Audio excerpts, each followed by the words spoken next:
앞으로 우리의 인생은 100세 인생이라 사람들은 그렇게 말합니다. 요즘 사회적으로 은퇴하는 나이가 한 60 전후라고 합니다. 50 중반에 은퇴하는 분들도 있습니다. 인생이 100세라고 한다면 50까지가 전반전이라고 그렇게 또 말하고 50 이후에는 후반전이라 이렇게 말할 수 있습니다. 그만큼 은퇴하고 난 다음에 또 다른 직업을 가지고 살아야 된다 하는 말입니다. 그렇다면 우리는 처음부터도 우리가 우리의 삶의 자리에서 계획을 가지고 꿈을 꾸며 살아야 되지만 또 은퇴 후에도 우리는 또 다른 꿈을 가지고 살아야 됨을 말합니다. 어렸을 때 집에서 닭을 키웠던 일이 있습니다. 봄이 되면은 닭이 병아리를 까기 위해서 알을 품어 그 노란 병아리들이 나옵니다. 알을 품어주지 않으면 병아리는 절대로 나오지 않습니다. 마찬가지로 우리가 어떤 일들을 할 때는 꿈을 꾸어야 그 꿈을 이루게 됩니다. 그런 의미에서 오늘 우리는 이 야곱에 대한 이야기와 또 요셉에 대한 이야기를 묵상하면서 하나님이 우리들에게 주신 꿈이 무엇인지를 살펴보기를 원합니다. 창세기에 보면은 4명의 족장이 나옵니다. 아브라함, 이삭, 야곱 그리고 요셉입니다. 이 아브라함의 아들이 이삭이지요. 그리고 이삭의 둘째 아들이 야곱입니다. 야곱은 모두 12명의 아들이 있었는데 그 중에 요셉이라고 하는 아들은 11번째 아들입니다. 이스라엘의 전통에 의하면 마지에게는 굉장한 특권이 있었습니다. 그것을 성경에서는 장자권이라고 말합니다. 우리나라에서도 유교 문화권 속에서 마지에 대한 생각이 강했습니다. 그러나 지금은 자녀를 한둘밖에 낳지 않으니까 거기에 대한 생각들이 많이 없어졌지만 그 당시 마지는 그야말로 가장 어찌 보면은 권력을 가졌다고도 말할 수 있을 정도로 하나님께서 장자권에 대한 그런 특별한 은혜를 주셨습니다. 그런데 우리가 알다시피 야곱이라고 하는 사람은 장자가 아닙니다. 둘째였지요. 그리고 야곱의 아들 요셉도 마찬가지입니다. 요셉은 11번째 아들입니다. 그런데 성경에서는 이 창세기에 보면은 요셉에 대한 이야기가 가장 많이 할애되어 있고 요셉은 아브라함, 이삭, 야곱을 거쳐서 족장이 되는 복을 받았습니다. 왜 하나님께서는 장자가 아닌데 야곱에게 그리고 요셉에게 복을 주셨는가? 그것은 간단합니다. 하나님을 향한 꿈을 꾸면서 살았기 때문에 그렇습니다. 그 사람이 야곱이고 요셉입니다. 야곱도 꿈쟁이였고 요셉도 꿈쟁이였습니다. 하나님이 나에게 반드시 복을 주실 것이다. 그런 꿈을 늘 마음속에 품고 있었습니다. 사람이 꿈을 꾸지 않고 어떤 일들을 이룰 수는 없습니다. 꿈을 꾸지 않고 일이 잘 되는 것도 없습니다. 우리는 꿈을 꿔야 됩니다. 사람이 계획할지라도 그 걸음을 인도하시는 분은 여호와시라고 말씀하지 않습니까? 그런 의미에서 우리 사람은 계획을 가져야 됩니다. 하나님이 다 알아서 해주시겠지 절대로 하나님이 알아서 해주시지 않습니다. 내가 먼저 계획을 가지고 있고 난 다음에 하나님 제가 마음속에 이런 계획을 가지고 있으니 하나님 제 계획을 좀 이루어 주십시오. 그렇게 해야 하나님이 계획을 이루어 주시는 것 아니겠습니까? 어떤 사람이 복권에 당첨해달라고 되게 해달라고 하나님께 기도했습니다. 그런데 하나님께서 뭐라고 말씀하시는가 하면은 얘야 복권부터 사라 그랬답니다. 복권도 사지 않고 복권에 당첨하게 해달라. 이것은 무슨 요술 주머니에서 방망이 치면 나오는 그런 복입니까? 하나님은 그런 사람에게 복을 주시지 않습니다. 내가 열심히 살 때 하나님이 복을 주시지, 내가 심지도 않은데 거두게 해 주십시오. 그것은 불한당이지요. 땀 흘리지 않고 무엇을 얻으려고 하는 것 얼마나 어리석습니까? 갈라디아서에서도 우리들에게 말씀하고 있지 않습니까? 심어야 거둔다고 했습니다. 그런 의미에서 우리는 꿈을 꾸지 않으면 하나님은 절대로 이루게 하지 않으십니다. 최병석 집사님 깜짝 놀라셨죠? 최병석 집사님 손녀가 올해 중학교에 들어갔습니다. 중학교에 들어가니까 어떠냐고 물었습니다. 그랬더니 이 아이가 이름이 제인인데, 지어세다 어이 제인, 영어 이름이나 한국 이름이나 외국에 가서도 통하는 이름이 제인이에요. 제인. 예, 이 제인이가 이렇게 대답했습니다. 중학교에 갔더니 어떠냐 그랬더니 하는 말이, 예, 이제 내가 꿈을 좀 이룰 수 있을 것 같아요. 그렇게 대답을 했습니다. 나이가 13살, 만으로 13살. 저는 13살 아이가 그런 대답을 하는 것을 처음 들었습니다. 내가 중학교에 가니까 내 꿈을 조금씩 이룰 수 있을 것 같아요. 놀라운 대답 아닙니까? 분명히 꿈을 이룰 겁니다. 우리가 꿈을 꿔야 꿈을 이루는 것입니다. 야곱과 요셉도 늘 꿈을 꾸었습니다. 하나님께서 나에게 반드시 복을 주시리라. 복이 하나님으로부터 온다는 것을 알고 그는 하나님을 붙들었습니다. 당시 그들은 복을 받을 수 있는 서열이 아니었습니다. 그러나 내가 비록 환경적으로 또 태어날 때부터 내가 복을 받을 수 있는 서열은 아니었지만은, 그러나 저 복은 내 것이다, 그런 마음을 품고 그렇게 하나님 앞에 매달렸다 하는 것입니다. 내가 비록 둘째로 태어나서 장자권이 나에게 없다고 해도 하나님께서 내가 하나님께 조르면 그 장자권이 나에게 올지도 몰라, 그런 마음을 가지고 있었던 것입니다. 물론 어찌 보면은 개인적 욕심일 수도 있겠지요. 그러나 우리는 하나님 앞에 복을 받기 위해서는 어떻게 살아야 되느냐? 욕심이 없으면은 복을 받을 수가 없습니다. 그것이 물론 개인적인 욕심을 통하여 하나님의 영광을 가린다면 하나님이 주시지 않겠지만, 그러나 그것이 내가 하나님으로부터 받아서 하나님 앞에 영광을 돌릴 수 있다면 우리가 왜 욕심을 내지 않겠습니까? 분명히 우리 예수님께서 말씀하셨죠. 구하라, 찾으라, 두드리라, 그러면 너희에게 주겠다. 그런데 왜 욕심 부리지 않습니까? 안 준다고 한 것도 아니고 준다고 했는데 왜 달라고 하지 않습니까? 달라고 해야지요. 야곱은 그가 장자권을 자기에게 하나님께서 주시는 것이 아니라는 것을 알면서도, 하나님, 저 장자권 제 겁니다. 하나님, 저한테 주십시오. 그렇게 애를 썼습니다. 장자권 얻으려고 얼마나 수단과 방법을 가리지 않았습니까? 우리가 알다시피 결국은 하나님께서 그에게 복을 주시지 않습니까? 야곱에게 최고의 복을 주셨습니다. 무슨 복입니까?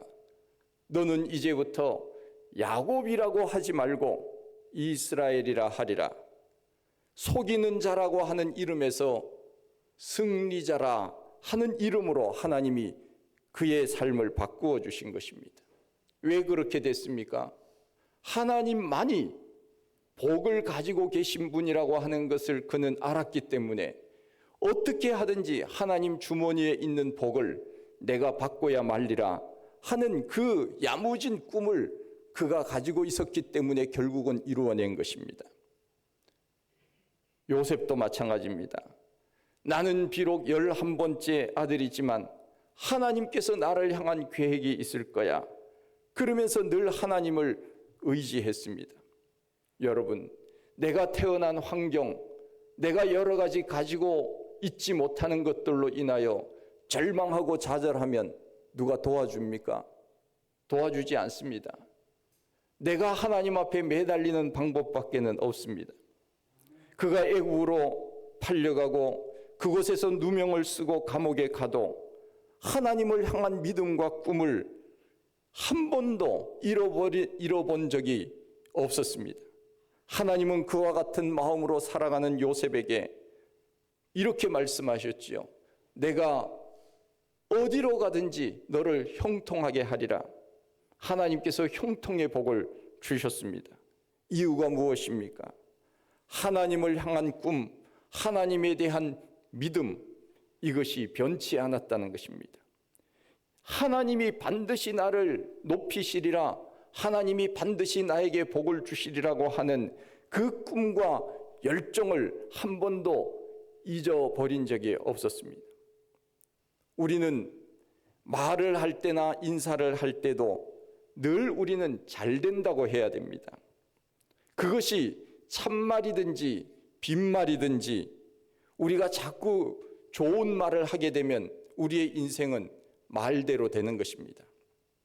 그런데 늘 그렇게 말하지 아니하고 부정적으로 말하면 우리의 인생은 부정적으로 계속적으로 흘러가는 것입니다. 그래서 우리는 영어로 말하면 I can do, you can do 그렇게 말해야 됩니다. 나는 할 수 있다, 너도 할 수 있다, 잘 될 거다, 내가 너를 위하여 기도하고 있다, 하나님이 너에게 복을 반드시 주실 거다 하는 이야기를 우리는 만나는 사람들에게, 자녀들에게 우리는 계속적으로 그렇게 말을 해야 됩니다. 그러면 그렇게 되는 것입니다. 반대로 우리가 이렇게 이야기를 했다고 하십시다. 너는 노력해도 안 돼, 너는 구제불능이야, 너까짓 게 뭘 할 수 있겠어. 자식들에게, 학생들에게 이렇게 말해 보십시오. 비행 청소년이 되는 것은 시간 문제입니다. 말대로 되는 것입니다. 꿈대로 되는 것입니다. 그러기에 우리는 언제나 말을 할 때도 하나님, 저에게 복을 주실 거죠? 저에게 많은 은혜를 주실 거죠? 하나님을 기대하는 마음으로 언제나 하나님 앞에 내 자신의 이야기를 아뢰야 됩니다. 하나님, 저는 뭘 해도 안 될 것 같은데 그냥 나는 이렇게 살래요. 포기하면 안 됩니다. 우리 예수님께서도 말씀하시지 않았습니까?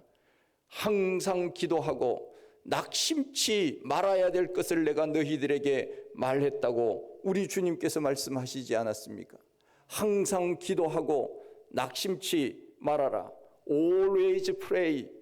Don't give up. 언제든지 우리는 항상 기도하고 낙심하지 말아야 됩니다. 낙심하면은 기도가 이루어지지 않습니다. 우리는 언제나 하나님께서 나에게 복을 주실 거야, 하나님이 나에게 은혜를 베풀어 주실 거야, 나는 잘 될 수 있을 거야, 하나님께서 함께 해주시는데 못 될 게 뭐가 있겠습니까? 우리가 잘 알지만은 야곱은 쌍둥이로 태어났습니다. 형은 에서입니다. 야곱은 간발의 차이로 동생이 되었습니다. 형의 발꿈치를 잡고 나왔으니 이것은 간발의 차이입니다. 뱃속에서부터 그는 형이 되고 싶었습니다. 그런데 뱃속에서 뒤집기 한 판을 했어야 되는데 뒤집기를 못했어요. 그래서 간발의 차로 동생이 되었습니다. 마음속에 태어날 때부터 내가 형이 되어야 되는데, 그래서 그는 살아가면서 어떻게 하든지 형이 되려고 얼마나 애를 썼는지 모릅니다. 왜 그렇게 형이 되고 싶었던 것입니까? 한 가지입니다. 하나님의 복을 받고 싶었거든요. 우리는 이와 같은 열정으로 살아야 됩니다. 하나님께서 가지고 있는 복 많으시죠? 여러분들 얼마나 많은 복 받았습니까? 하늘만큼 땅만큼 우리가 받았다고 하십시다. 우리의 하나님은 이 우주와 만물의 주인 아니십니까? 그러기에 우리는 하나님이 다 축복의 보따리를 준비해 놓고 우리들에게 주시려고 하나님은 주시고 싶어 가지고 지금 안달이 나 계시는 거예요. 우리 표현으로 말하면. 그런데 나는 안 받겠어요. 그러면 하나님이 그래 너 안 받고 싶지? 그럼 내가 다른 사람 줄게. 그렇게 하시지 않겠습니까? 우리가 믿음 생활을 한다고 하는 것은 손에 잡히지 않는 것, 눈에 보이지 않는 것을 우리가 잡은 것처럼 보는 것처럼 사는 것, 이것이 믿음의 세계 아닙니까? 믿음의 선진들이 그렇게 살았다고 히브리서 11장에서 말씀하고 있지 않습니까? 그렇다면 모든 복은 하나님이 가지고 계시는데 우리가 어찌 그 복을 마다하겠습니까? 야곱은 태어날 때부터 그 복을 받기 위하여 장자가 되기를 결심하는 것입니다. 야곱은 수시로 기회를 엿보고 있었습니다. 어떻게 하면 내가 형이 될 수 있을까? 그래서 기회를 잡지 않습니까? 사냥하고 지쳐 허기진 배를 잡고 돌아오는 형을 보고는 팥죽을 쓰면서 형, 그거 장자권 나에게 주면 형에게 내가 팥죽 한 그릇 주겠다고 말합니다. 에서는 당장 눈에 보이는 팥죽이 더 중요했지 눈에 보이지 않는 장자권은 중요한 것이 아니었습니다. 육체적인 것만 바라보고 살았던 에서는 장자권을 그만 팥죽 한 그릇에 동생에게 팔고 말았던 것입니다. 그뿐입니까? 아버지 이삭이 나이가 들어서 앞을 보지 못하고 하나님 나라 갈 때 가까이 오자 에서에게 맛있는 고기를 나에게 사냥해서 가져오면 내가 마음껏 너에게 축복하리라. 그 이야기를 듣고는 야곱이 어머니와 입을 맞추어서 형으로 위장을 하고 장자가 받아야 될 아버지의 그 축복의 기도를 그가 다 받지 않았습니까? 아낌없이 아버지는 야곱에게 모든 것을 다 축복해 주었습니다. 에서가 나중에 돌아왔을 때 아버지 저에게 주실 축복이 없습니까? 야곱이 말합니다. 이삭이 말합니다. 내가 야곱에게 다 주었다. 야곱이 하나님께 복을 받기 위하여 얼마나 애를 많이 썼는지 모릅니다. 물론 그것으로 인하여 어려운 일들이 있었기는 하지만 우리가 왜 하나님이 가지고 계신 복을 마다하겠습니까? 우리는 끊임없이 하나님 앞에 복을 달라고 끊임없이 기도하고 그렇게 살아야 됩니다. 열심히 사는 사람에게 하나님께서 복을 주시는 거예요. 아무것도 하지 않고 가만히 있는 사람에게 하나님 복을 주시지 않습니다. 저는 형이 3명이 있습니다. 옛날에는 대부분의 가정이 서열이 있지 않았습니까? 저희 집도 그때는 위계 질서가 뚜렷했습니다. 아버지 다음에 큰형, 그 다음에 둘째 형, 그 다음에 셋째 형, 그 다음에 저, 이렇게 되었습니다. 큰형이 한마디 하면은 동생들은 꼼짝을 못합니다. 지금은 안 그래요. 같이 늙어가니까. 지금은 뭐 힘이 없어졌어요. 그런데 제가 어렸을 때 보면은 큰형이 한마디 하면 동생들은 그냥 설설 길 정도로 그렇게 큰형의 그 어떤 위계 질서가 뚜렷했습니다. 질서면에서 그렇게 했다는 것입니다. 사랑을 받는 순서는 아니었습니다. 저는 늘 제가 부모님으로부터 사랑을 저는 제일 많이 받았다. 저는 늘 생각을 하고 있습니다.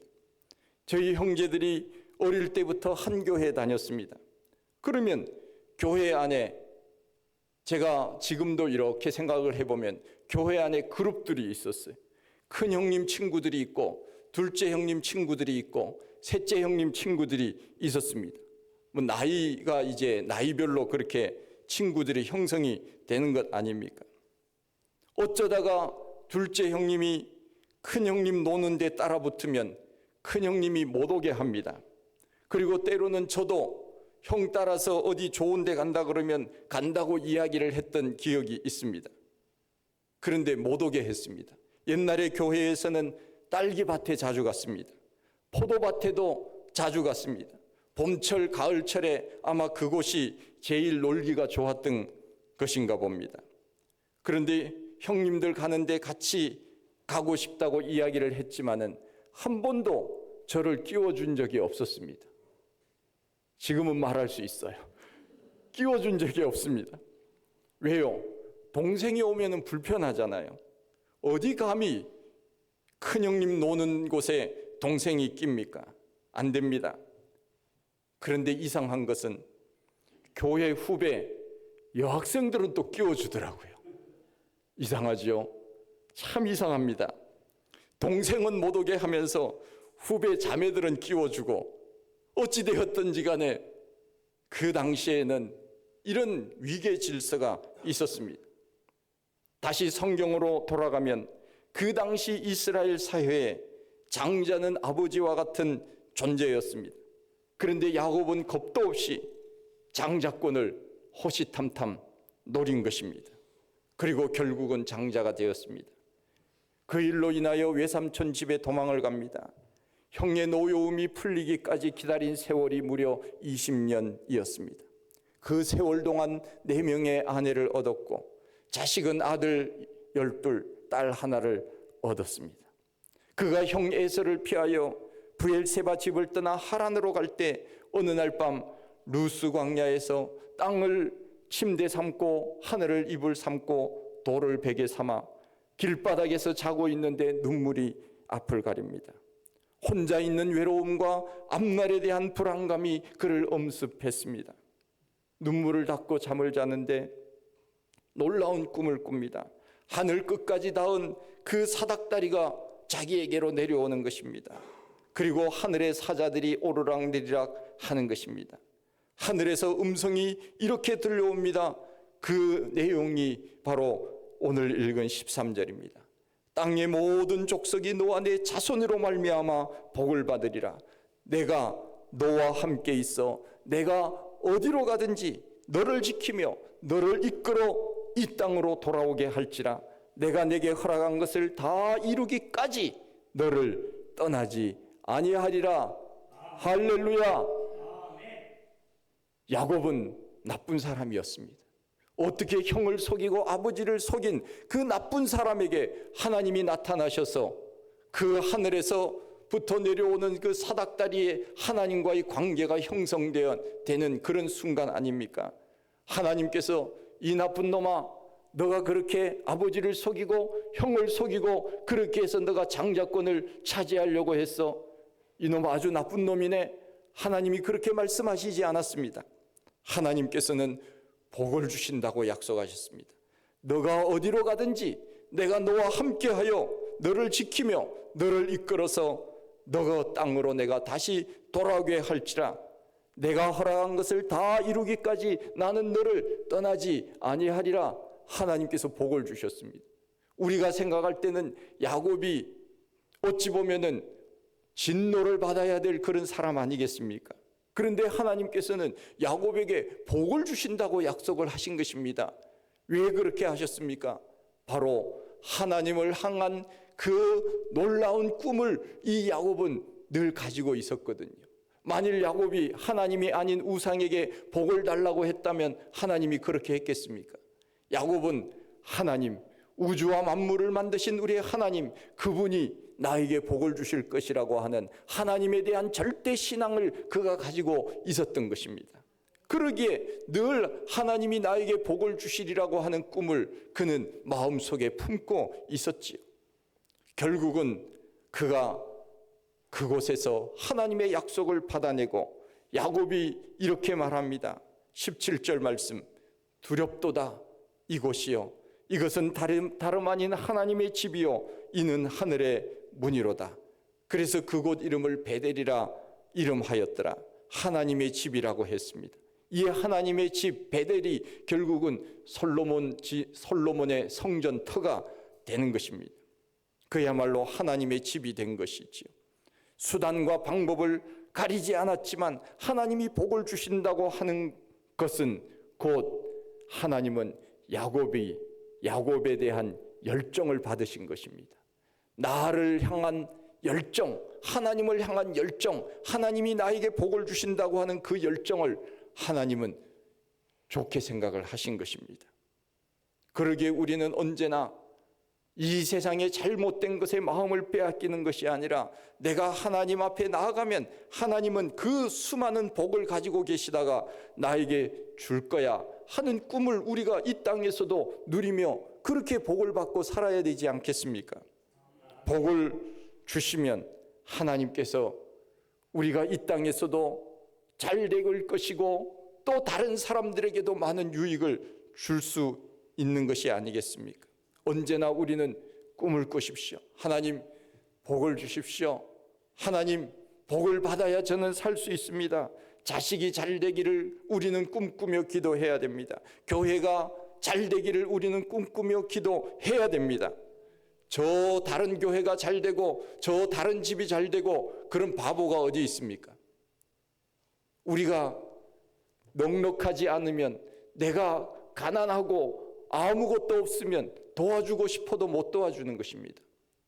그냥 남에게 꾸임을 받고 그렇게 우리는 살아야 되는 것이지요. 내가 복을 받아야 그 복이 흘러갈 수 있도록 하나님이 아브라함에게 주신 복, 너는 복이 될지라 말씀한 대로 그 아브라함이 받은 복이 후손들에게 흘러가고 인류에게 흘러간 것처럼 우리는 그렇게 하나님 앞에 복을 달라고 그렇게 기도해야 됩니다. 야곱은 하나님의 약속을 받고는 그가 외삼촌 집에 가서 7년을 하루같이 지냈다고 했습니다. 사랑하는 아내를 얻기 위하여, 라헬을 얻기 위하여 7년, 그야말로 그러다가 또 외삼촌의 그 사기로 인하여 또 7년, 14년, 그리고는 양떼를 먹이느라고 또 그렇게 6년, 20년의 세월을 지냈지만, 그러나 그 20년의 세월을 하루같이 지냈다고 했습니다. 왜냐하면 하나님이 나에게 꿈을 주신다, 복을 주신다고 하는 그 약속을 받았거든요. 머릿속에 늘 그걸 생각하고 있었거든요. 내가 여기에서 거부가 되어서 우리 하나님께서 내 땅으로 돌아오게 하시리라, 내가 너의 생명을 조금도 내가 다치지 않게 하겠다고 하나님이 그 약속을 해주시지 않았습니까? 그 12지파 중에서 그야말로 하나님께서는 야곱을 통하여서 믿음의 조상이 되게 하시고 그 후손을 통하여서 그야말로 유다의 후손에서, 야곱의 아들 유다의 후손에서 예수 그리스도께서 나신 것이 아닙니까?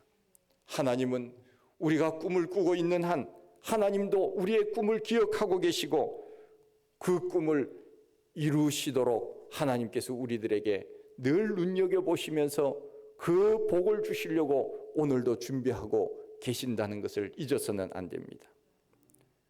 커넬 샌더스라고 하는 사람이 있습니다. 혹시 들어보셨나요? 여러 가지 사업을 하다가 실패했습니다. 63세로 부도가 나서 감옥에도 갔다 오고 했습니다. 공원에서 노숙하며 씻을 곳이 없어서 집도 다 전당 잡히고 다 잃어버렸습니다. 공중 화장실에서 세면하고 그렇게 생활하던 중에 어느 날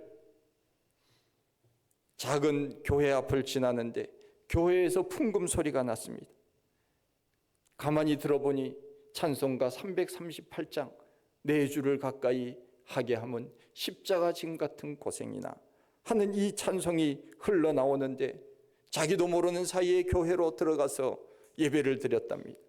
그곳에서 하염없이 울었답니다. 그때 하나님께서 그에게 말씀 하나를 주셨는데 그것이 빌립보서 4장 13절 빌사일삼, 저는 그렇게 외웁니다. 빌사일삼, 내게 능력 주시는 자 안에서 내가 모든 것을 할 수 있느니라. 하나님께서 그 말씀을 주시면서 한마디를 자기 가슴 속에 이렇게 말씀하시는 것 같은 느낌을 받았답니다. 하나님이 뭐라고 말씀하시는가 하면은 너 잘하는 것 있지? 너 잘하는 것 한번 해봐. 하나님이 그렇게 음성으로 들려주시더래. 가만히 생각을 해보니 친구들이 옛날에 집에 놀러 오면은 늘 닭을 튀겨 주어서 친구들에게 칭찬을 받았던 것이 생각이 났습니다. 야, 너 닭 요리 정말 잘하네. 친구들이 그 닭 요리를 해주면은 친구들이 얼마나 맛있게 먹었는지 그 생각이 난 것입니다. 그래서 사업 계획서를 만들어 미국 전역을 다니면서 후원자를 찾았는데 도와주는 사람이 없었습니다. 빈털터리를 누가 도와주겠습니까? 무려 1,008명이나 만났는데 거절을 당했습니다. 그런데 거기서 포기했더라면은 오늘날 그 사람이 없었겠지요. 1009번째 사람을 만나서 후원해 주겠다고. 그래서 사업을 다시 시작을 했는데 그것이 대박이 났습니다. 뭡니까? KFC 아시죠? 예, 켄터키 프라이드 치킨.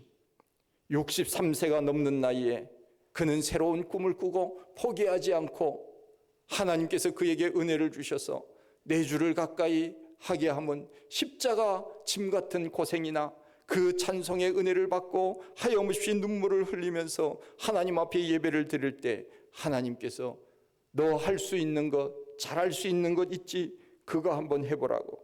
그래서 오늘날 KFC가 된 것입니다. 그때 그 작은 교회에 가서 이 찬송을 듣고 힘을 얻었고 하나님께서 내게 능력 주시는 자 안에서 모든 것을 할 수 있느니라고 하는 그 찬송과 말씀이 그를 일으켜 세웠다는 것입니다. 우리는 나이가 들었다고 포기해서는 안 됩니다. 지금은 인생의 후반기에 더 넉넉하고 더 얼마든지 일할 수 있습니다. 꿈을 꾸는 사람만이 힘차게 살 수 있습니다. 꿈이 없으면 아침에 일어나기도 힘듭니다.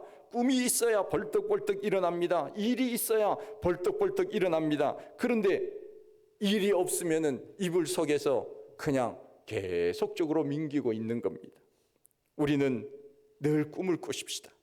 가정과 교회와 나라를 위하여 우리 자녀 손들을 위하여 얼마나 꿈을 꾸고 기도해야 될 제목들이 많이 있는지 모릅니다. 나라가 할 수 없는 것을 교회가 할 일이 얼마나 많이 있는지 몰라요. 그야말로 좀 재정적으로 넉넉하면은 우리가 저 아프리카나 가난한 나라에 우물도 파주고 또 의료 시설도 좀 어떻게 도와주고 이 세상에 얼마나 할 일이 많은지 몰라요. 우리가 정말 꿈을 꾸지 않고 기도하지 않으니까 그것을 우리가 어찌 보면 못하는지도 몰라요. 꿈을 꾸고 우리가 나이가 들었다고 해서 우리가 아무것도 하지 않고 포기하고 사는 것이 아니라 그야말로 63세에도 그가 끊임없이 꿈을 꾸고 그가 무슨 일을 하기 위하여 애를 쓰면서 그렇게 했던 것처럼 하나님은 그런 사람들에게 하나님 복을 주시는 겁니다. 야곱에게 복을 주시고 요셉에게 복을 주시고 종상이에게 복을 주시고 또 누구에게 복을 주십니까? 여러분들에게 복을 주시고 우리 교회에 복을 주시고 우리나라에 복을 주시고 할렐루야. 우리가 꿈을 꾸는 사람에게 하나님 도와주시는 거예요. 아무것도 하지 않고 있는 사람에게는 절대로 일이 일어나지 않습니다. 씨를 뿌려야 곡식을 거둘 수 있는 것이지요. 오늘도 우리는 하나님 앞에 소망을 두고 그 꿈을 향하여 나아가서 하나님께 그 놀라운 은혜와 복을 받는 우리 모두가 다 되시기를 축원드립니다. 하나님 아버지, 크신 은혜와 사랑을 감사합니다. 하나님께서 저희들을 이 땅에 태어나게 하시고 예수 믿게 하시고 그야말로 가난하고 그야말로 암흑과 같은 이 땅에 선교사들을 통하여 복음의 씨앗을 뿌려주셔서 한국이 세계 속에 우뚝 설 수 있는 나라가 된 것을 감사합니다. 이제는 우리가 더 큰 꿈을 가지고 이웃을 섬기고 또한 세상을 섬길 수 있는 저희들이 되기를 원합니다. 우리 성도들의 가정에 직장에 자녀 손들 위에 복을 주시고 우리 교회에 복을 주셔서 하나님 영광 위하여 살아드릴 수 있는 저희들의 생애가 되게 하여 주옵소서. 예수님 이름으로 기도하옵나이다. 아멘.